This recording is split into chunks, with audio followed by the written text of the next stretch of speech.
while I was resting. Welcome to another episode of While I Was Resting, the podcast in which we chat to actors, performers, musicians, celebrities, people in the kind of arts world about the assorted jobs and things they've done between their kind of professional jobs, the jobs they like the best, the kind of filler jobs that they've had to do, sometimes to pay the rent, that kind of thing. You get the idea. And today we're chatting to a good friend of mine, the lovely Mr. Tom Bell. Welcome, Tom Bell.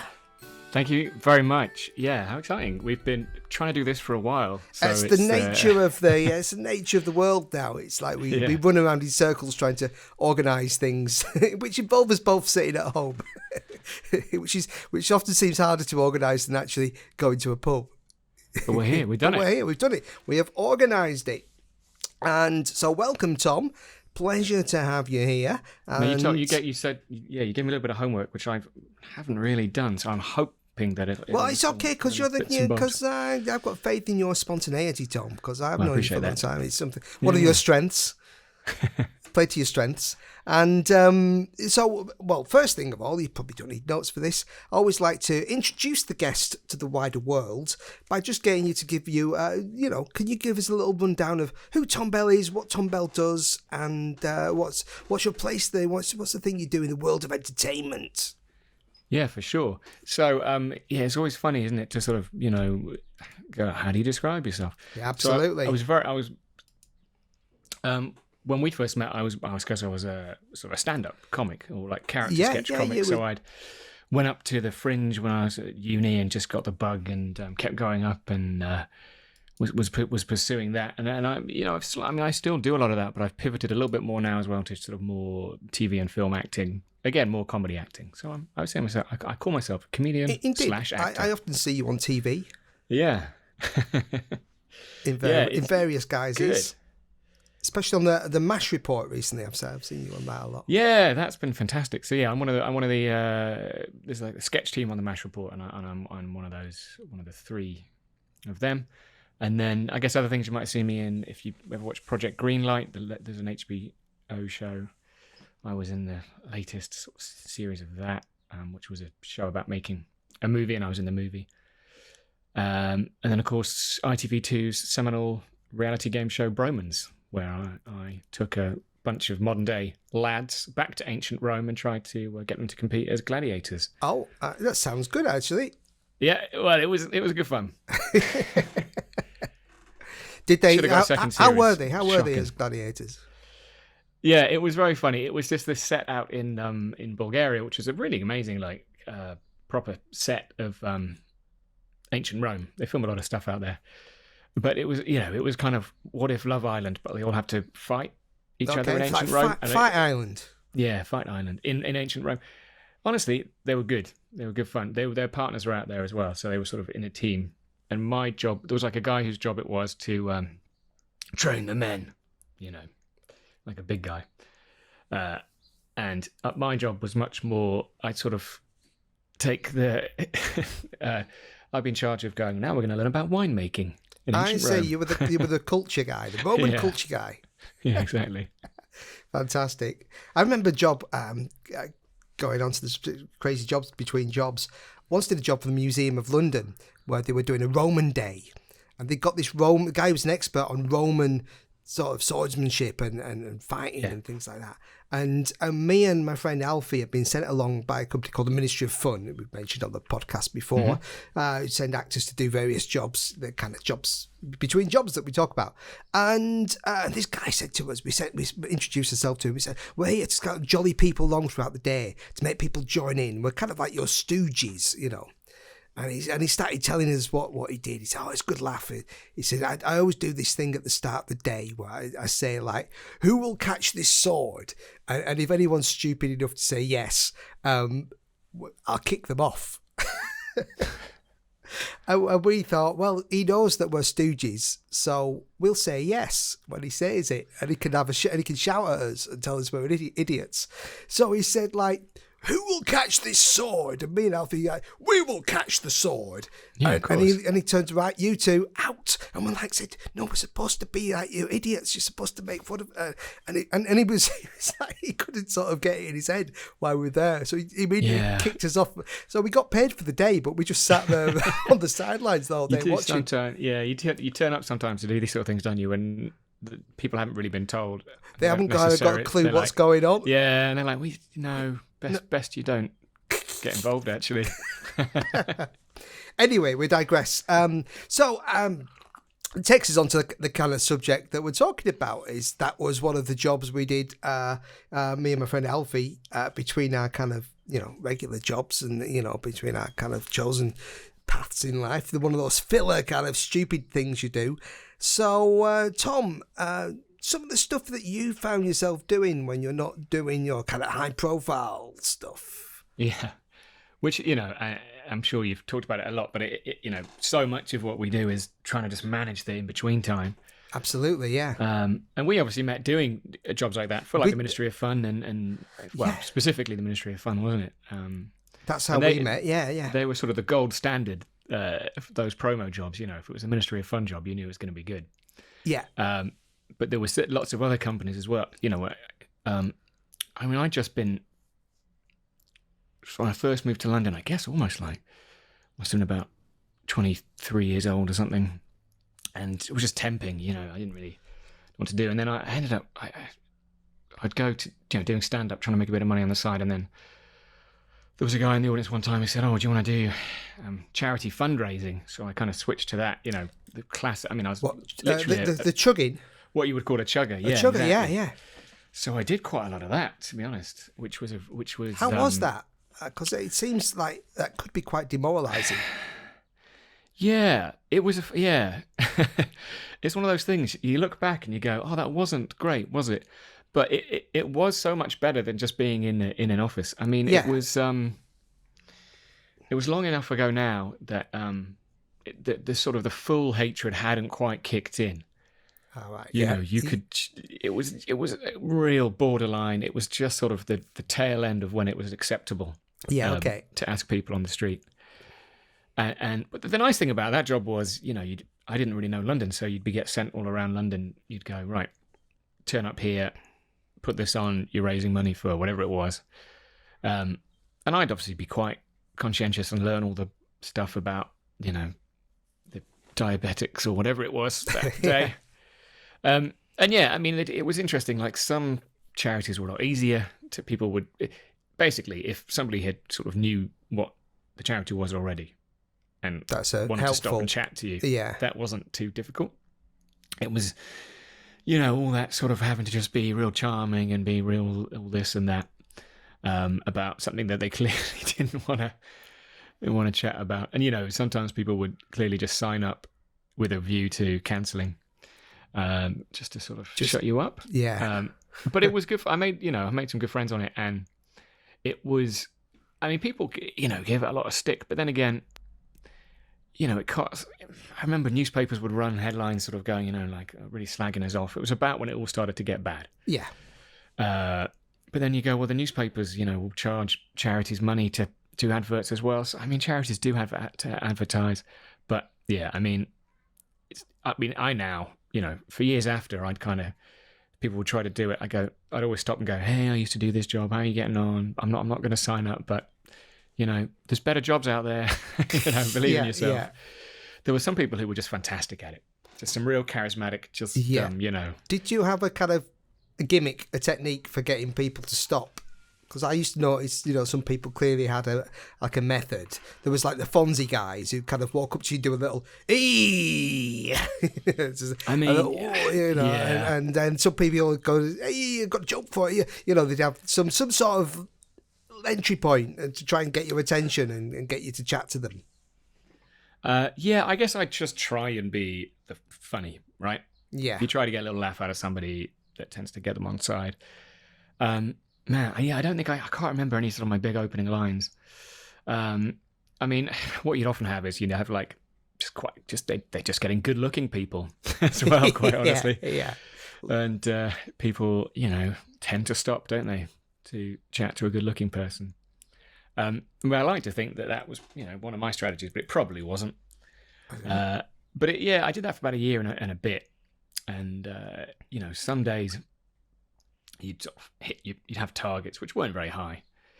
And you sort of hit that, and then that would be fine. And then other days you'd just be, in the rain on Old Street going, oh, this is bad. And you'd be very aware that you were kind of just in everyone's way. Yeah. Were there better spots? Was like the city versus, the sort of Soho or something like that? Yeah. The best thing to do was always to just get out of London. Because London didn't have any time for it. No. People did not want to know. So if you just went to a little commuter town somewhere, let's say you just got out to Welwyn Garden City or, somewhere just they'll talk to anybody there. Yeah. Hello. Hello. Who are you? You couldn't fancy a chat. Oh my goodness, yeah, you couldn't shut people up. As soon as you left London, people would like, hi, let me tell you about my day. Oh, that's okay. But it was interesting actually as well, just to kind of, what I found was actually people who richer people tended to be like, no thank you, get out of my way.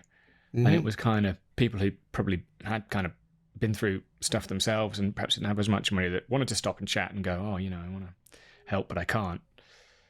Which I always found quite interesting. Yeah.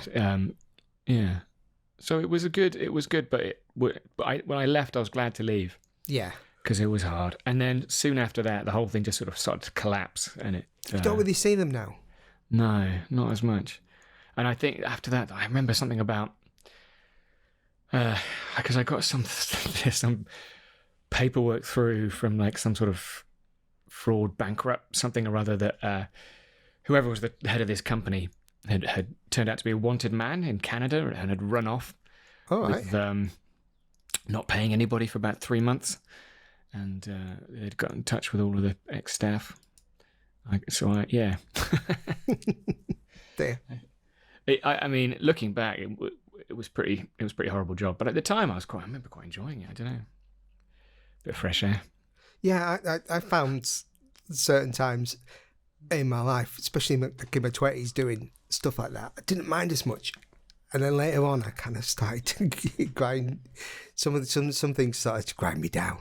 Yeah, absolutely. Yeah, this stuff I did then that just like, yeah, of course, yeah. Where am I got off to? What am I dressing up as? Yeah, I was full of enthusiasm. What do you want me to say? Yeah. No problem. Yeah, now we're wiser, I guess. We're more like, is this good? Are we doing good in the world? We've done this before. Yeah. Yeah. Is this helpful? I mean, the nice thing about that job, it wasn't like it wasn't bonuses if it was a flat rate. So you just tried to, but if you weren't good at it, they'd get rid of you. Okay. Fair enough. I suppose it's fair enough. Yeah. So that was looking back a bad job, but I didn't really mind it at the time. No. God, it's funny, isn't it? Back in your early 20s or whatever, you just so, yeah, okay. Yeah, so eager to please, and he doesn't really life just register. Kind of bounces off you a little bit. It just bounces off. Just bulletproof to how grim everything is. Yeah. I could definitely have done stuff in my 20s, like in terms of going up to people on the street and things like that. I did, which I'd just be so embarrassed to do now. Oh, I wouldn't want to speak to a single member of the public. No. And back then, hello. I remember we did the first series of Pop Stars, which later became like X Factor, Yeah. And we had to do this job where we were buskers, but we had like a little clipboard, and we had to go up and ask people on the street to mark our performance as buskers, not give us money, but give us write the name, give us a little mark out of 10. It was just a stupid idea to generate interest in the idea that we were pop stars in training. That was the idea. The public can have your opinion, and it's like music. The public's going to vote because they're going to phone in. So it's getting across, trying to get across the idea in this sort of PR way that the public's going to decide who the next pop star is. So they set teams of people out around London to just sing songs with little clipboards, and I was out there with a little guitar. And literally I was just walking up to people going, can I sing you a song? Can you give me a mark out of 10? You just write it on this little phone. And I wasn't bothered at all. And I'd just be horrified if somebody said to me now, hey, go do that. Go and approach that person and ask them if you can sing to them. Yeah, there's just sort of a real lack of, it's not lack of awareness, there's just sort of shame hasn't crept in. No, It my must be shame, that. organ hasn't fully developed. Yeah. I think that's true, though. You do hear that, like, brains aren't fully developed until sort of much later, and you are unaware of sort of Clearly, yeah. dangers, and I don't know. There you go. Which there's a carelessness, there's a recklessness Reckless, to youth, isn't there? reckless. Yes. Maybe. Which I spent trying to get people to sign up to charities. Yeah, and then commuter beyond towns. that, following the chugging, so year and a half. about a year and a half doing that, and then that's when I jumped to promotional work. So it was, in fact, it was a good friend of ours, Alexis Dubas. Of course, yeah, he's done one of these podcasts. Yeah, great. Well, I did a gig with him, and he was like, "How's the charity thing going?" I was like, "Oh yeah, a bit over it, Yeah, a little bit over it actually." Oh man, I just remember that you had like, yeah. It's all coming back to me now. And I did repress quite a lot of how bad it was. It was an umbrella. They gave you an umbrella, but if you lost, you had to carry this umbrella, their umbrella, and if you lost it, you had to like pay for the umbrella, and they were weirdly expensive umbrellas. You know how easy it is to lose umbrellas. wow, that's But that was probably a because little back out, a little thing they got to earn a bit of extra umbrella cash. somebody It's had some a mate scheme. with Yeah, looking back on that, it's like the speedboat Somebody's and Bullseye. It makes was they umbrellas, got don't them they? cheap because somebody's mate could get cheap speedboats. yeah. I mean, these umbrellas. You had to carry these. Anyway, I'm trying to. I'm going to be the one to say it. Is that true about the speedboats? Yeah, That's actually true. that's actually true. Because I used Because to. it was a very like what? Yeah, you would look at that and go, why? No. Nobody ever lost a speedboat, and they Yeah. had a few things backstage. So they'd win a speedboat because they'd give them away because it was a relatively cheap thing to give away. but if they But looked great. Yeah, people yeah, were like, but if they lost, speedboat. they'd pull out the car and they didn't have to give the car away. But I used to know Jim Bowen. Okay. He was a resident of Morecambe, and I quite often had a pint with him right. and stuff. So it's true. Getting all this in. Yeah, that's great. Intel, Bullseye Intel. Yeah. He was a lovely bloke actually. But umbrellas aside, yeah, I made the jump to what we call promo work. Yeah. So we've done a lot of that, as have I'm sure many of your guests, as have most actors really. Yeah. And that is the world that it is just to spin the wheel on whether the job's going to be one of the best things you've ever done or an absolute car crash. It's And we were blessed to have so many great people around us and did some fantastic jobs. that made a difference. Yeah. Yeah. And it was always when they sort of trusted you to like embellish it a bit and have some fun with it. Those were the good jobs. Yeah. And it was the ones where there was just somebody really cared about this yogurt or whatever the product was. It's when you knew when you were going to be called, when you were called a brand ambassador. That was usually Yeah. when you were in for a bad day. It got too much business speak involved. Yeah. Yeah. Get all the key points across. One yogurt per person. They'd get like one yogurt per person. Yeah. This is our key messaging. Yeah, yeah, exactly. You go, yeah, I guess so. Yeah, we just give everybody some yogurts. So those ones kind of like It's got to be on brand. just trying to get in the way of commuters in railway stations. Yeah, when they just want to get to work. Yeah, exactly. Unheeded.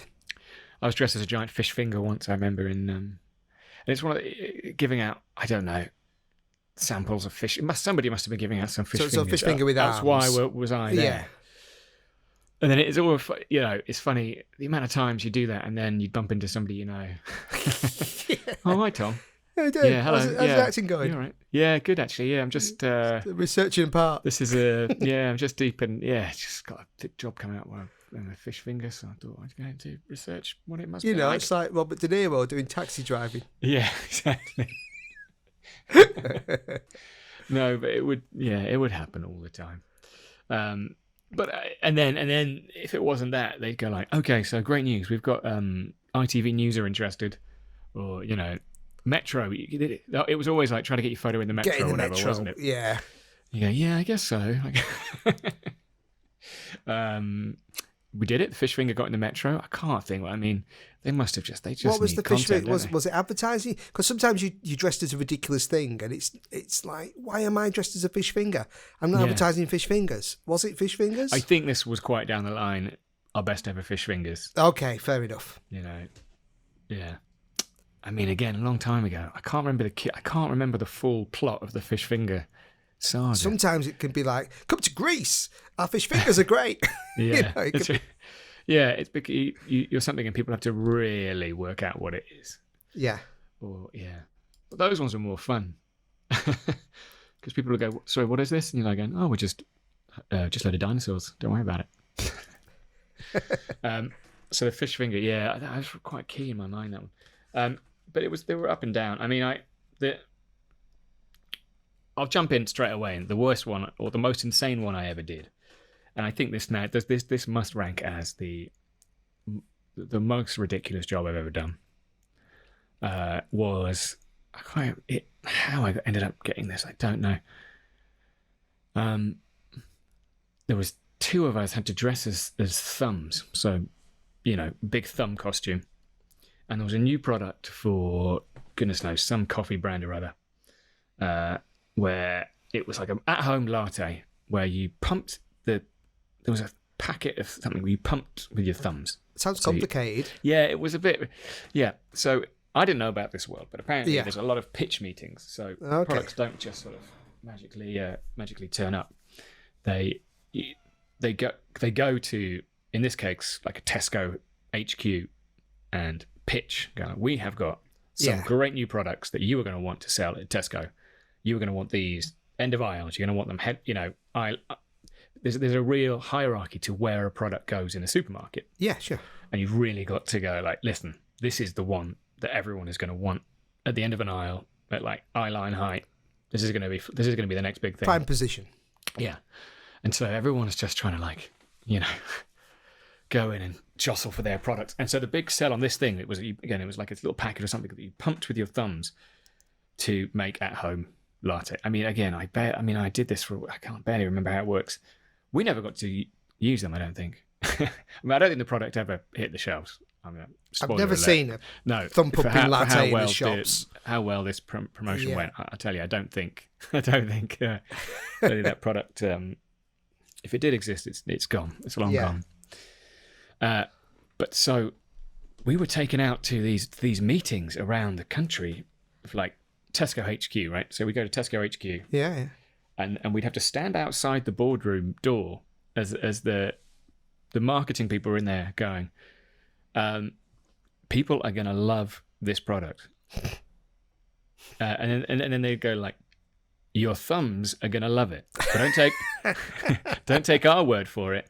And that was our cue to burst into Tesco HQ as two thumbs. And we had yeah. In front of a very, very uninterested looking boardroom. And we had a whole little skit. You got a routine. Yeah, little routine. And we had a dance. We did I can't remember all of it, but it ended up with like, it's 2 thumbs up from us.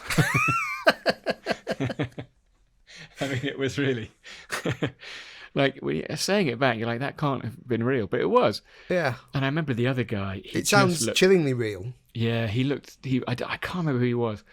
He was dead behind the eyes. Yeah. He'd been in the thumb game too long. Too man. long. Yeah, I remember he'd stand outside just smoking like he was in Nam. He was just kind of there going, gotta get out of the thumb game. Was I was trying to give it something, but Yeah. and then so that ran for a little while, and then they said to me, "Hi Tom, listen, would you be interested in? We've got a big one coming up for the thumbs." So the thumbs did more than one We gig? did I think we did about 4 or 5. Okay. And then I think they started to get the vibe that perhaps this wasn't going well. Yeah.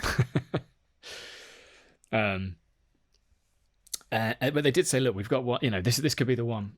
Do you want to go to the British Comedy Awards and stand outside the British, because we're I think they were a sponsor or something. Oh, yeah. And, dance around as a thumb in the foyer. I remember it was £75 for the night. It's, quite good, really. Back in the day, you'd be glad of that. 75 quid, yeah. Yeah.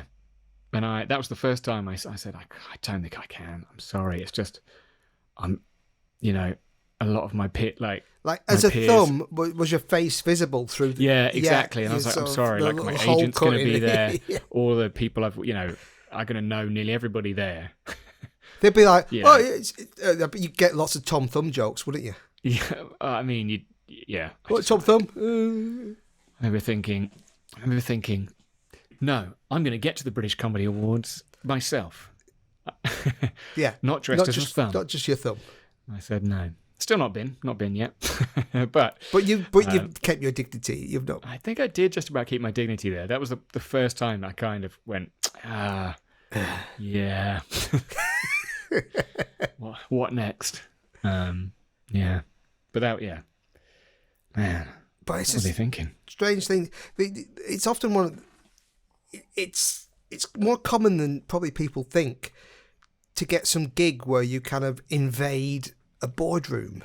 Yeah. I turned up at a meeting once dressed as the Grim Reaper. I can't remember why. I just sent it along. Yeah. So just go in at this time, having a meeting, just go in, you're the Grim Reaper, say this. Oh, I can't remember what it was. Funny, isn't it? Yeah, there's such a glut of these insane memories. You occasionally They'll have make an flashbacks. impact. They'll sign the contract. Oh God, yeah, I did dress as a caveman and storm through Marks and Spencers. Why did I do that? Yeah. Money. And a lot of the details are just, money, yeah, of course. Yeah, of course. Yeah. And I suppose stop performance art. Yeah. It was always something you just there going, better than an office job. Yeah. Not chained to a desk, am I? No. All right, let's go. Let's get in there. Let's show Asda what we've got. Yeah. It's 2 thumbs up from us. Yeah, you're right. And the other, the other thing as well now you get a lot of as well. I've done a few of similarly is when they sort of go, they're sort of office training days or whatever, and they go, we're bringing in some theatre. Yeah. Like role play. Yeah. You ever done that? I've done a few. Yeah. And it's a real mixed bag of some people are like, quite up for it. And a lot of people are just like, we are obliged to be here. Yeah. We don't want to be here. Don't look at me. Don't talk to me. I earn a lot of money. I'm not interested in you. Yeah, okay. Yeah. Well, that's okay. They always pay quite well. Yeah. So, yeah, I did a few There of you those sort go. of things. I remember like hosting painting thing, like everybody would come in and do a self-portrait, and I had to be like I was like pretending to be an artist or whatever, going around and Sort of the pipe or something. Yeah, just a bit of colour, just adding a bit of fluff to the room. Yeah. I mean, inevitably, with all these jobs, there is always a slight, there is a slight... It like I said, in your early 20s, you don't spot it, but, as it goes on and on, you're a bit more like, oh, a lot of people are finding this a bit embarrassing. Yeah. Should I be ashamed? And then, eventually you're like, sometimes. Yeah. But I think, good grief. Well, it's not real shame. When they were good, they were great, though. Yeah, I yeah. will say. But So, that's not what this show's about, is it? Well, the great ones are good too. Really particularly fond memories of the in-between jobs you've done. So that was the thumbs were a low, let's say. Kind of surreal, quite a surreal low, Yeah, that was a bad one. Yeah, there's been loads of highs on this sort of thing. I think one of the early jobs I remember, again, for the Ministry of Fun was they did a lot of stuff for soapbox race. So whenever there was a soapbox race, yeah. there'd be, and they were great because I remember we had all these, you maybe did this one. There was all these like contraptions, bikes essentially, made out to look like different things. Me and Liam Yates made half of them. You made them, amazing. Not all of them. They got a proper company to make some of them, and they were the good ones that didn't fall apart so often. Yeah. And then me and Liam made a bunch of bits that we found, and really we I don't know why they asked us to do it. Obviously because we were just available, and Yeah. I knew vaguely how to use a drill, and we just making these stupid things, and constantly having to go out and fix them. People would phone up and say the chains come off, and Yeah. There was a few that you were like, oh, don't get that one. Don't get the biplane. Don't get the the biplane was one of ours. Okay, sorry. Yeah, no, we knew it was shit. We were like, why can't you get the proper company that builds stuff to build all of them? Is I haven't got the budget. We need to do some cheap ones. So, but the job, I think it was one of my second job for those guys, was just there was just a fleet of us, really, just bombing around London. And it was great because I was sort of didn't really know London. I'd lived there, I guess, about a year and a bit by this point. But it was the first time I was like, oh, that's where that is. You know, you just hit all the sites. I was like, oh, this is cool. Yeah, it's a good way to learn the city. Yeah, I was like, oh. And there was just strength in numbers. And it was always nice when there was a gang of you. Yes, it was like a convoy. Yeah. A convoy of strange pedal-powered vehicles. And any time that you were doing something that people would just go like, cheer, like be excited to see, it was nice. You know, it'd be a lot of tourists jumping in for photos and people getting involved. Those are always good ones.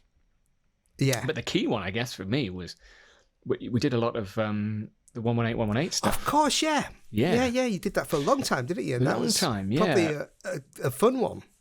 It was great because right at the start, so there was so people who don't know the 118 adverts, it's two guys dressed as sort of 70s runners, and the early adverts they just run around shouting. They were kind of based on a real person, weren't they? I'm legally going to say no. Ah, yeah. But somebody did come forward and say, "Yeah, it looks a bit like me." I can tell you. So, I mean, look, again, I'll jump to the end of the story. Yeah. This story becomes quite ridiculous because I did it for years just as a promotional job. Yes, you did, yeah.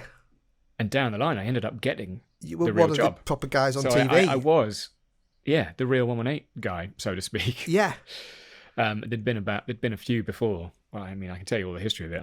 I know all about it. Yeah, sure. So I do know that there was some legal battle there. The rumor was that they offered the guy £118,118 to on brand. Drop the suit. Right. I don't know whether that's true. Bit of fun. Yeah. So you started doing that. Was it you and Alexis? Me and Alexis did it. There was a gang of about. There was a few people doing it. Quite a lot of us. Liam did it as well. Yeah, that was fantastic because it was such an iconic. People knew what you were doing, and you'd just be sent out, and you just run around wherever you were. And people would vans would screech to a halt. Yeah, you were celebrities. It was unbelievable. People went nuts for it. Got your number. It's strange. It was a genius marketing campaign. It's just two guys running about, but they had a catchphrase and they had a look, and I guess it just caught people's imagination. And you could go in anywhere. Like every door was open. Like if you wanted to, like I'm sure, they talk about high vis jackets. Opening doors. This was the same. You could go anywhere. They're like, let them in. It's the 118 guys. Through you go. Straight in, we could have got in to Buckingham Palace. I'm sure, we could have got through anything. Yeah. People went mad for it, and then there was a summer. I spent pretty much a whole summer doing it on we had a little train, and we'd go around the country with a little seaside train, like a proper, which was painted out in the colours. Yeah, being a guy called Steele Wallace. This wasn't from the ministry, I don't think. There was a few other people, and we were, and that was a whole summer basically, just being a 118 guy. And then, there was loads of it. Remember we had to do Einstein wigs, and we went up and had to do quizzes. Yeah. And there was karaoke. I think that was 118 as well, wasn't it? Karaoke, I remember that. Yeah. We were getting people to sing Christmas songs on karaoke. That was great because people just knew people were happy to see you. And probably a lot of people, the opposite of a charity, thought you were the actual guys off TV, and obviously later you were. Yeah, that's the funny thing. Well, they go, "Are you the real ones? Are you the real ones?" And then years later, I got a casting in for they're going to change the 118 guy. They want new 118 guys. And I honestly, I do think that I knew the brand inside out. Yeah. By this point, and I went in, and I was just I was I don't know, it's the most sort of confident and bulletproof I felt in an audition for ages, because I was like, I mean, I've been living this part for, like the taxi driver, right? The thing like we spoke about, yeah. And I got it, and I did it for about 5-6 years. I mean, yeah, it sort of faded away now a little bit, but that was. But sadly though, like the real ones, we didn't get to. We did one advert where we were on the streets, but other than that, it was just in studio, and I didn't get to. I wanted to just run around outside and have all that adulation again. Yeah, but it didn't. And I guess probably 118 sort of still exists, but people don't really use directory inquiries anymore, do they? Yeah, it's not a directory inquiries anymore. No. We've got the internet. Yeah, exactly. It was all that was the march of time. Yeah, There's nothing much you can do about it. That ended those guys. I don't want to say that it was, yeah, it was fun, but I was about to say, no, it doesn't matter. It's not my fault they folded, is what I'm saying, Jason. No, it's not. No, it's not. Were you the last? I guess you were the last. Yeah, the last 118 crew. Yeah, me and a guy called Eddie. Yeah. Yeah, they were great jobs, man. I really enjoyed that a lot. But very strange, very surreal. Yeah, and it did become like it stopped becoming like that initial euphoria. But they'd been running for almost nearly 20 years. Like it was a long time. It's amazing to think. It seems like they were just around for a few years, but they actually kept going for a long time. But it was funny, and people didn't know, like, because I got the moustache on and I got this wig and whatever. It took. For years, it was, 118 sponsors ITV movies. Yeah. And it was me. I'd be watching a movie and be like, oh, there I am. Quite surreal. And occasionally, I always remember Christmas time, right? People would go home. Like, I get a lot of messages at Christmas because I guess people have gone home. They're watching ITV with their parents or whatever. Whereas normally they'd have Netflix on, or I don't know. Or they'd be paying a bit more attention because they don't want to talk about politics. Yeah. And suddenly I just get this rush of messages going, Tom, are you one of the 118 guys? Which I always enjoyed. But yeah, so it was funny. I went, from, it's like, I guess, working in a Santa's grotto and getting the tap on the shoulder from the North Pole. Right, yeah. The big guy's hanging up his boots. Yeah, did you ever do that? Did you ever do any Santa? I did some elf, yeah, I did. Elfing. Yeah, it was good. I mean, that was fun again. All the learning all the magic tricks and doing a lot of the elf work though was just sort of crowd control with kids. Yeah. No, you there? Oh, Santa will be angry if you use that language. Yeah. Santa's got about an hour to queue. Yeah. Yeah, been sort of shipped around quite grim shopping centres. Yeah. Yeah, there was a lot of the elf. Yeah, I did a lot of elfing. Yeah. But there had to be a whole story about why this elf was 6 foot. I was like, he grew up on the... I don't know. Once he leaves the North Pole, he looks like a human to blend in, Yeah. Gosh, I mean, I enjoyed all that because... But the thing about that was that would all start in like October, wouldn't it? I mean, you'd be Christmas starts early. Oh, yeah. I mean, they start doing like Santa photo shoots and things in like July, Yeah. They start prepping and getting Santas ready for... Big business. So by the time actual Christmas came round, you would just... Christmas out. Yeah, you hear a Christmas song and you just have sort of PTSD when you're like, no. No, it's all... Oh, God, my lunch break's over. Oh, no, it's fine. I got to the children. The children. Keep them away. They demanded to see Santa and there's a massive queue. Yeah. The parents pissed off. Oh, yeah. You just become like, all right, kids, you stay here. Just the elf, like, look after my kids. Like, oh, that's not really my job. Sorry. Yeah. They'd be gone. Just going to nip out for half an hour. Punch you. Yeah. Kids do like punching things. If any time you were dressed as like... Especially costume characters. Yeah, I was going to say, yeah, exactly. Skin work, as we call it. Have you done much of that? Apart from the fish finger and the thumb? Yeah. I got a bit of a name for that going, Tom will go in a suit. Yeah. I remember going around some sort of food hall thing, like dressed as a cow, like... Oh, God, yeah. Utterly delicious. And the kids would just take running jumps at you, going, knock him over, hit the cow. You were fair game. But often you'd have to have a minder, have a handler, wouldn't you? Who'd be like protecting you from kids, trying to literally push a you over. minder. Yeah, Yeah. It's just on crowd control and You can't see anything. You got no peripheral vision. no, So if somebody comes at you from the side, you're down. yeah, Yeah. take you out in a second. And it's not just kids. Like No. if you do like costume character like at a festival or something, you're good, or a sports thing. Yeah. Some drunk adult is just going to see that as a license to rugby tackle you. Yeah, of course. Because we yeah, exactly. They Well, don't. we did a few Glastonburys. Remember when Yes. we were all like orangutans and stuff? Oh, If you were there for that one. I can't remember. was pretty Yes, there was a insane. jungle one, wasn't there? It was a kind Yeah. of jungle theme. All palm oil stuff. Yeah. That was very funny. We had to learn a whole musical, and it was a good setup. So I was working for Greenpeace, and it was great. Yeah, because it was the people Soulmates tent. Yeah. Yeah. They'd be queuing for the showers, and you'd get chatting to them about, and it was good. And I care about Greenpeace and all that sort of stuff, so it was great. But occasionally they'd go, right, get on stage and do a musical about palm oil. People didn't want to see that. But yeah, they were good jobs. So yeah, that's another thing, I suppose. Jobs that take you to Glastonbury. That's all right. Yeah, I isn't mean it? that's one of the Nothing great wrong with things that. about some of these jobs. They'll take you to France for the Cannes Festival, or they'll It's take not you all- to Yeah, that's true. Yeah. People have done that. Oh, for sure. Yeah. I've ended up in some insane places. I mean, on every Glastonbury but one I've been to, I've been there doing the Guardian Soulmates Greenpeace tent. And it's a free pass, and it's good because you've actually got access to showers and things. Yeah. Oh, there's people feeding you. Oh, it's a great way to do it. People feed you. You're in your own little private enclosure.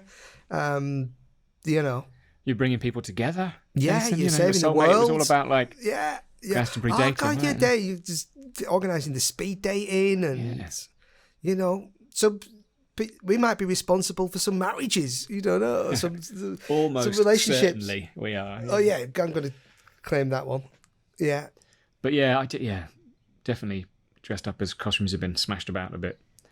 But then I'm trying to think. Like, it's funny. Like, some costumes are great, and other ones, I had a real run of getting the worst possible costume.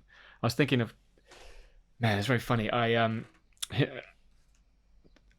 There was a launch. I remember you do like product launches as well. That was Yes, another of sort course. of classic one. Yeah. And there's this one for like some Harry Potter computer game that some friends had organised. Because I got in with like big immersive theatre crowd, and that's all those sort of stuff are great. And they'd be like, right, we need some good, improvisers and comedy people to come in. And this one went to the, what do you call it, like the Freemasons Temple in the middle of That's in Holborn, isn't it? Yeah. And we got to go right inside there and because it was some sort of Harry Potter something or other. Right. And everybody had friends of mine were literally dressed in like full armor and had like swords and owls. I'm not kidding. They had real owls. Genuine owls? Yeah. Wow. Yeah, real owls. And some of the outfits were just insane. And then I got to be a librarian, which was just a sort of almost similar to the clothes I turned up in. Right, yeah. What is the librarian outfit? It's not very specific, is it? No, it was just sort of like a musty shirt and It's a bit jacket, Open and then they put University. some cobwebs on you Right, yeah. because you're old wizard or something. Yeah. And I was like, can I not have the owl and the sword and the armor, please? The glamorous one, yeah. No, we've got you down as the. Librarian. And I went out to some balls, like dressed up. There was like the same company took us out to perform at some balls, sort of uni balls as Alice in Wonderland characters. Right, yeah. One exciting range of costumes you could have there. Yeah, amazing. So people were dressed as insane things, and I was just a big playing card. I couldn't even get through doors. It was really. It just became the running joke for that though, because they're good friends of mine who ran that. They were like, give Tom the worst one. Yeah. You're like the apprentice they send out and say, to go for the long stand. Yeah. It's the running joke. Everyone was looking Tom so the shit cool and costume. sexy in these big, Yeah. Queen of Diamonds costumes or whatever. That's just a playing card. Yeah, just- Hello. Hello. But I'm flat. Yeah. And but yeah, so I don't do promo stuff anymore. I sort of moved on from that. No, as you well. have moved on. Yeah. But it's great. It opened up I'm like I said, the real 118 and stuff. And the closest I get to that sort of thing now, I guess, is I've got friends who do run companies that sort of do just big immersive events and stuff, and they occasionally pop up in those. They're good fun. Yeah.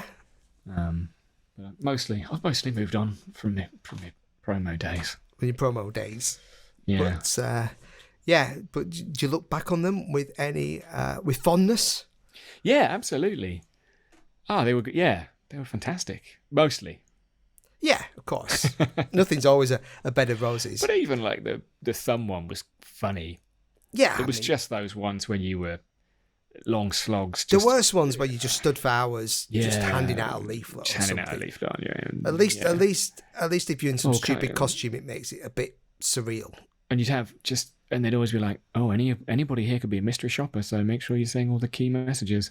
Yeah. Okay, sure.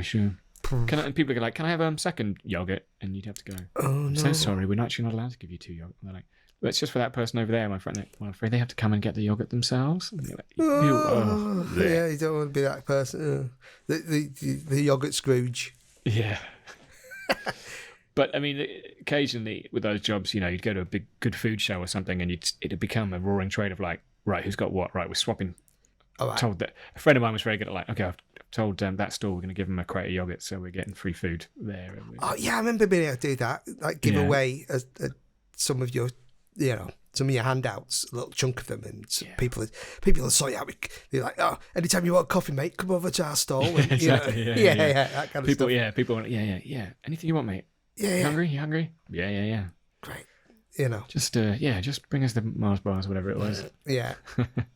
I remember doing crisps, and it was so funny. It was outside football grounds. I remember like lots of kids and you obviously couldn't it was chaos, so you couldn't like limit it to one bag per person. So the kids were just coming back. Yeah, you couldn't. And then adults would start coming down the street going, "Oh, you're going to have free crisps, are you?" It's like, yeah. And it's, "Oh, I just bought these for 10p off a kid down the road with a bag full of them." So there were some enterprising young kids there at mainly that's Liverpool brilliant. and Manchester. Oh, it'll be when you'd see people like already with bagfuls, and they'd come around going, "Oh, what's this then? Oh, What's all this then? You giving away crisps, are you?" Yeah. You Or know, you give and them a it just- yogurt and the mouth's like covered in yogurt. Yeah, exactly. Absolutely stinking of yogurt. But they'd be careful that they'd try to like hit each different person who's giving, don't hit the same person twice. Oh, I didn't care. I'd be like, yeah, we are giving away yogurts. Oh, okay. Yeah. That reminds me of my terrible gag at Edinburgh that fell flat giving away ice cream. There was a guy, we were doing Wall's cart door coconut ice cream. And we were in the middle of the Edinburgh Festival, so lots of people would come, and some people would be coming from shows like in costume and stuff like that. Yeah. So clearly it was like Julius Caesar on or something like that, because this guy came as a Roman soldier, and he came up to the stall and he's like, "I have a ice cream." I said, "No, you can't have one." And he said, "Why?" I said, "Well, you've had 2." He said, "I haven't." I said, "Yes, you have. You've had 2 Brute." And he didn't get it. And I was like, "It's my good joke," and he didn't get it. He just looked at me confused. I was like, "2 Brute." Brute, like the Like the line in Shakespeare. Yeah. He's Roman. Okay, yeah, there you Anyway, go. Thanks there you very go. much. There you go, Just, mate. Here you go. yeah. Have an ice cream. See ya. New improved flavour. Thanks very much. Yeah, thanks. Dear. Oh, everyone's a critic. But those days, it was funny. And, you'd fill your bags as well, wouldn't you? You'd go home with whatever it was. I was those days, cash poor, but like yogurt rich. Oh, yeah. I mean, there was about a year when a bunch of us at the Ministry of Fun never had to buy toothpaste. Yeah. We did this. We had so much toothpaste left at the end of it, and of course, it doesn't really go off. People were actually taking toothpaste to the corner shop and exchanging it for beer. I can't remember why they gave us so much toothpaste, but there you go. It became a sort of local currency in many parts of London. Just crates of just random things. And, trying to think, what are those like Yakult and stuff like that? We had loads of those. Oh yeah, give them away. But it is strange, those sort of things. Similarly, like I had a lot of friends who did sort of big high-end catering jobs. There's another thing like actors do. They'll go and be like, the catering staff. hospitality is quite a common actor between job So type I'd have, thing. I'd have shelves full of whatever the random thing I was giving away that week, and my friends, we'd all be broke. We wouldn't have, we'd be poor actors, but they'd have a couple of incredibly expensive bottles of wine. Yeah. At the end of the day, they were like, "Well, that's what's coming with me." Right. Yeah. I think they were allowed to mostly. It was sort of like accepted part of the job, like anything left over. Yeah. So we'd be having just insane wine and loads of Like a wine and Yakult parties. loads of Yakult and fine wine. Yeah. Yeah. Good times. Yeah, why not? You Happy days. got to enjoy yourself. Happy days. So, so any other sort of standout things that you've done? So, I mean, those were sort of like as sort of in between jobs, those were sort of the most insane sort of ones.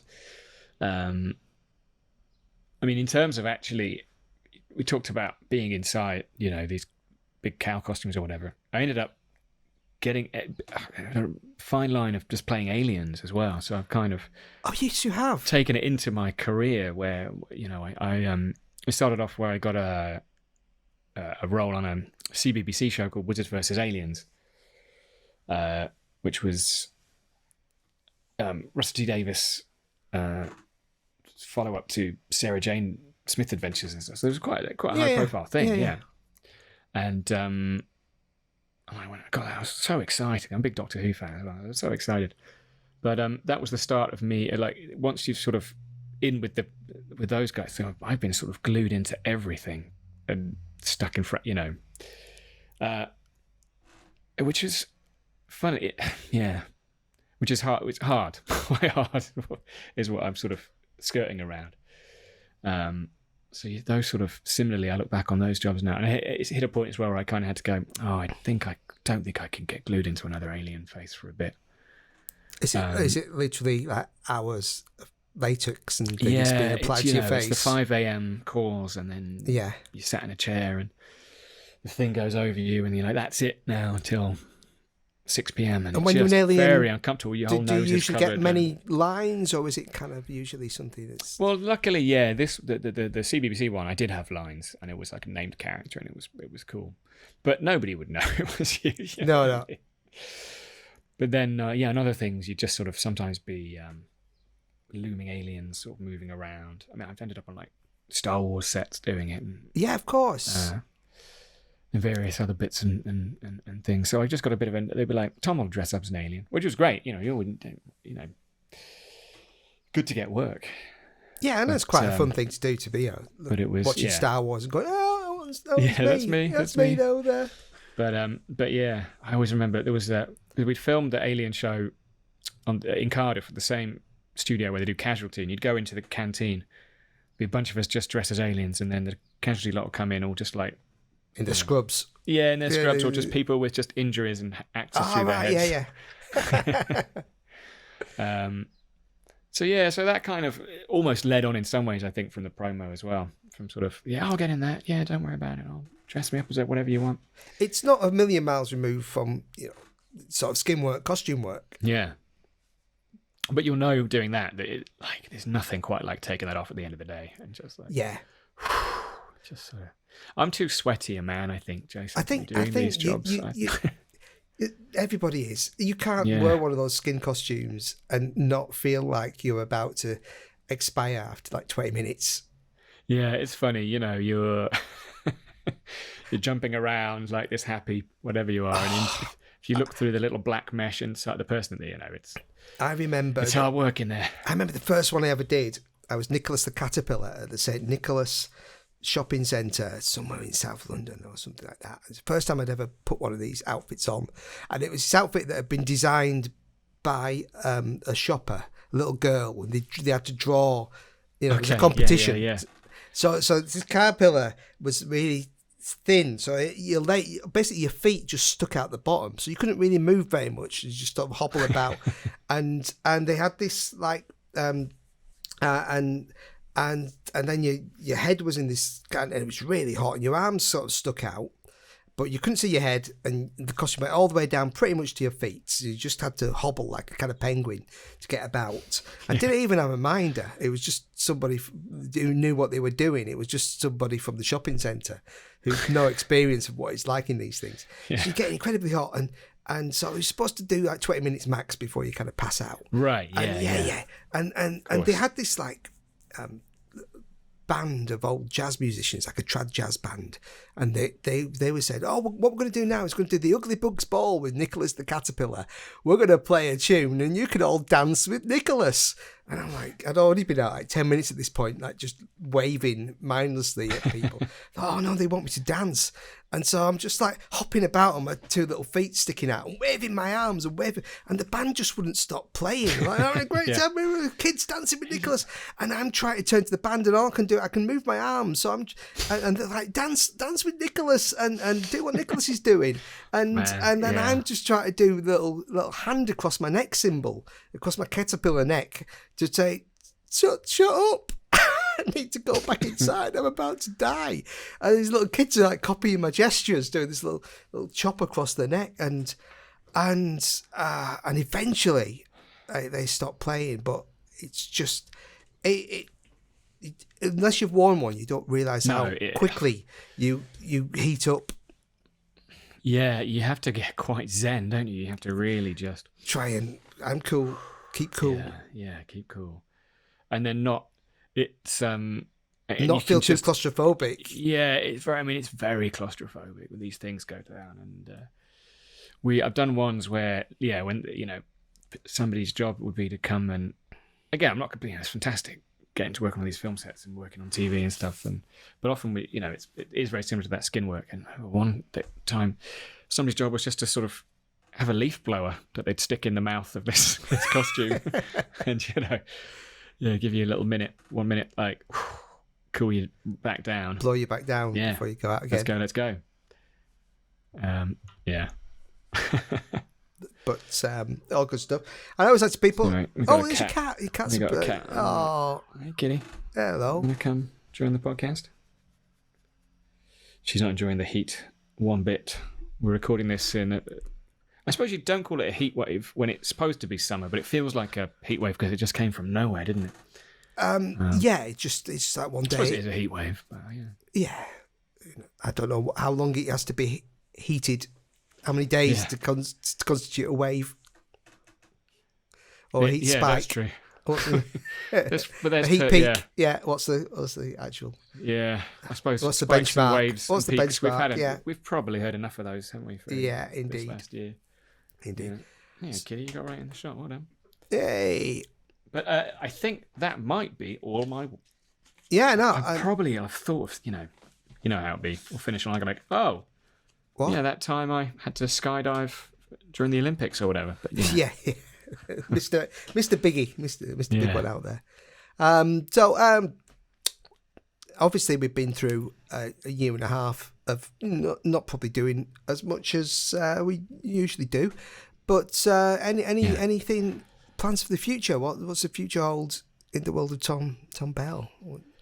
So we're recording this June 2021. Everything today's the day I got my second jab, so that's exciting. Yes. So obviously, as soon as you do that, they give you that vaccine passport, and away you go. Off you go. They'll slap on the ass from the doctors. Get out there, son. Get out there, tiger. Get out there. Go get him. Yeah, and so, I mean, many plans. Let's see what happens. Yeah, but I'm sort of creeping back into the stand-up a little bit, which is nice. I've got a few gigs coming up. I've been doing more audio stuff, which a lot of people have been doing over. It's one of the things being able to do during lockdown. Sort of all you could do, You can still record audio books remotely. Yeah, exactly. So I got myself this nice microphone. I hope you will enjoy it. Yeah. I remember thinking, this will be a great investment. I won't stop working. But yeah. Right. Sounds nice. But I don't know. Yeah, I mean, I'm just gonna go have it. No, I haven't got any big jobs lined up, but I've been writing some stuff. A friend of mine been writing a horror movie, so we're hoping to get that away. Nice. Off to a festival next week, which will be insane. That's going to be a very normal thing to do. Mm-hmm. Doing some stand-up at a festival. And then sort of, hopefully, all the filming will pick up again. I don't know. Indeed. It's been it's been quite hard with all that because, there's only so much filming you can do where everybody's 2 meters away from each other. It's true. You can't do like mosh pit kind of, It's a story of a great punk band. Yeah. Look at There's the, a lot look at of the crowd. There was a lot of. Can we do this on Zoom? Is this a Zoom script? But yeah. Excellent. So nothing big I want to plug. What's No. the point? Stupid. I should have thought of something. But you Kelly? can plug if we want to sort of find out more about Tom Bell. What's your various... track me down. I mean, I'm kind of I'm on a bit yeah. So, I'm at Tom Bell Forever on Twitter and Instagram and a few other places. Yes. Sporadic posting because it's not always very good for you, is it? The old No, it's not. You got to take it all with a pinch of salt. But what little I do post is very high quality. Oh, it's quality stuff. Yeah. I mean, I follow you on Twitter, so it's like do yourself a favour and get in on that. It's always a good day when you get a Tom tweet. Yeah. Just nice to give something back to society. Yes, indeed. And I tell you what, I've always wanted to see is I've been longing for a few years now for the return of Professor Dixon. Yeah, one of our great characters. I always thought he was one of the great characters of the 21st century. I mean, listeners will probably know who he is, but if you don't, Jason and I worked on made a little short film on a little holiday. Yeah, two when we were on holidays. Pretty good. We just made a movie in a day, but you'd think it was a high, but you'd think it was months of work. I tell you what, and we premiered. I just turned up with a sword, didn't I? With a samurai sword, and it was the last scene to shoot of our epic zombie film, Gay of the Dead, starring our very sadly departed friend Gordon, who was the star of it, and loved every minute of that. And he genuinely loved that film. He could never remember where to find it on YouTube, so I'd often get texts from him saying, "Can you send me that YouTube link? I want to send it to my friend." So I knew that he loved it. But you kind of came in as a sort of Deus Ex Machina, of come in and save the day. And he's kind of swashbuckling, knows everything. He's got a twinkle in his eye. He's got a drink problem. I suggest you go online, YouTube, either Slumber Party Massacre and Gay of the Dead, because I think he's one of the great characters, up there with like Indiana Jones and as you're one not of the great, first one to say that. Great kind of legendary adventurers, with a kind of intellectual bent. I know the fans are screaming for the. To finish the trilogy, but we'll see. We'll see. But do check that. I remember being in the loo at Gordon's birthday party when it was first screened as a premiere. Yeah, of course. And there was a guy in there at the end of it. Like, he was in tears, going, "Let's just define the whole new genre of zombies." He was genuinely emotional. So there you go. We had an impact. Everybody was very good. If you send performers away on holiday with a camera and a high quality filmmaker like yourself, magic's going to happen. Magic's going to happen. So yeah. So check it out. So Tom, last thing I always like to ask: any advice for the young whippersnappers getting out there in the world of acting and comedy and stuff, and finding themselves, not immediately, making their living doing it? Do you think, Yeah, definitely. I think I mean it can feel, can't it? Like, if you're not straight, you don't book a job straight out of. I mean, I never went to drama school, but the cliches, you come out of drama school and then not book anything. Is it all gonna? You think you're top of the world, and then suddenly. My advice is A, have fun. Enjoy the ride. B, the more you can just make stuff yourself, the better. we talked about, I mean, that film was obviously just a bit of a mess about, but Fun, but it was great. people but, do love it. People do yeah. love it. Yeah.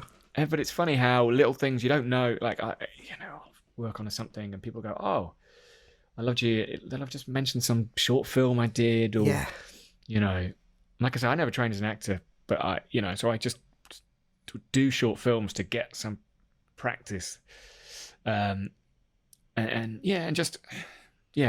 I guess don't be afraid to be a bit of rubbish at first as well, Absolutely. That's terrible. But, I ended up, the weird thing that took me out to LA, that I did this thing at HBO, it all came about because I did a short film with a director called Jason Mann, who got picked by Matt Damon and Ben Affleck for this show, Project I remember you telling me about it's this. pretty insane. There's essentially Ben Affleck, Matt Damon mentor a first-time director to make a feature film, and there's a TV show of the making of it. So it's like they follow this guy around. Yeah. But it was insane because we made a short film, and it was unpaid, but it was great fun. And I only got that short film because I went and did a stand-up gig, a friend's night. There's only about 10 people there. But somebody had brought this director along saying, oh, this guy Tom might be good for the role in your thing, and we got chatting. And they end up making a feature film version of that short film. I mean, absolutely insane. And he demanded that I kept my role, essentially. He was like, I'm not doing it without Tom. Brilliant. So then I had to get so Matt Damon had to get me a visa. Wow. and you go, it all feels very strange now. Yeah.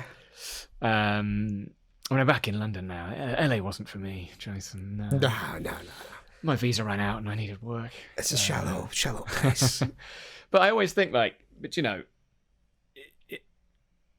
all came about really just because I did our gig for some friends. Yeah. And I was able to do the gig because I'd done hundreds of other gigs, and it was all just getting right, rolling up your sleeves and just trying to do something. Yeah. So you if you just sit about doing nothing will come. And obviously you've had a great success, with your YouTube channel, with the yeah. And again, that was the same thing. That was just doing it. It was just doing it for friends. It was just something to do that it wasn't planned, but one thing leads to another, and suddenly you've got something. You're doing something you love. Yeah, if you're doing it because you enjoy it, that energy does. I think it helps. I think people see it. Yeah. Might come to now, but probably you'll become a huge success. Yeah, guaranteed. Maybe.